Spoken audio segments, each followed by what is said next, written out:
subscribe now and press the bell icon. Never miss an update.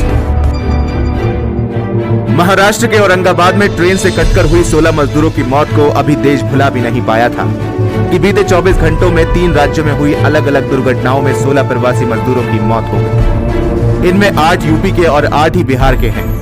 कल 15 मई को पूरा विश्व परिवार दिवस मनाएगा, लेकिन अपने परिवारों की फिक्र लेकर सफर कर रहे 16 प्रवासी मजदूरों की जिंदगियां खत्म होने के बाद इनके घर और आंगन सूने हो गए हैं। मध्य प्रदेश के गुना में बस और कंटेनर की टक्कर में 8 मजदूरों की मौत हो गई, 54 जख्मी हो गए। हादसा देर रात 2 बजे बाईपास मार्ग पर हुआ। ये सभी लोग उत्तर प्रदेश के उन्नाव जिले जा रहे थे। वहीं उत्तर प्रदेश के मुजफ्फरनगर में बुधवार देर रात एक बस ने 6 मजदूरों को कुचल दिया। ये पंजाब से पैदल बिहार जा रहे थे। एक हादसा बिहार के समिस्तापुर में हुआ। यहाँ भी प्रवासियों की बस ट्रक से टकराई और 2 लोगों की जान चली गई। ये बस मुजफ्फरपुर से कटिहार जा रही थी। यूपी के मुख्यमंत्री योगी आदित्यनाथ ने मध्य प्रदेश के गुना और यूपी के मुजफ्फरनगर में हुए हादसे में मारे गए मजदूरों के लिए शोक जताया है। सीएम ने मुआवजे की भी घोषणा की है। मृतकों के परिजनों के लिए 2-2 लाख और घायलों के लिए 50-50 हजार, पर यह रकम इन मजदूरों के परिवार में हुए खालीपन को नहीं भर सकती।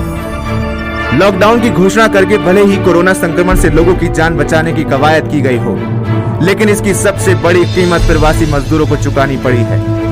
रोजी रोटी, नौकरी, काम, यहाँ तक कि अपनी जिंदगी खोकर भी उन्हें अपने घर लौटने के लिए एक लंबा संघर्ष करना पड़ा है। भले ही तमाम जद्दोजहद के बाद कुछ बसों को सड़कों पर और ट्रेनों को ट्रैक पर लाया गया है, लेकिन सरकार के तमाम दावों के बावजूद उनके बीच असुरक्षा की भावना बहुत ज्यादा है। इन साधनों की पहुंच भी सब तक नहीं हो पाई है, जिसकी वजह से आज भी तमाम मजदूर सड़कों पर पैदल ही अपना सफर कर रहे हैं। देश में लॉकडाउन की वजह से दुर्घटनाओं में भले ही कमी आई हो, लेकिन सड़क दुर्घटनाओं पर काम करने वाली संस्था सेव लाइफ फाउंडेशन के आंकड़े बेहद चौंकाने वाले हैं।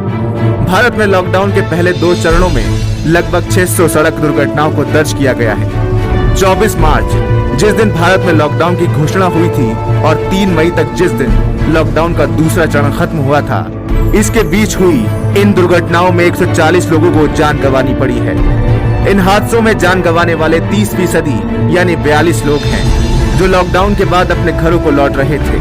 परिवहन के साधन बंद होने की वजह से बहुत से लोग पैदल ही अपने घरों की ओर निकलने के लिए मजबूर हुए और रास्ते में जान गंवा बैठे।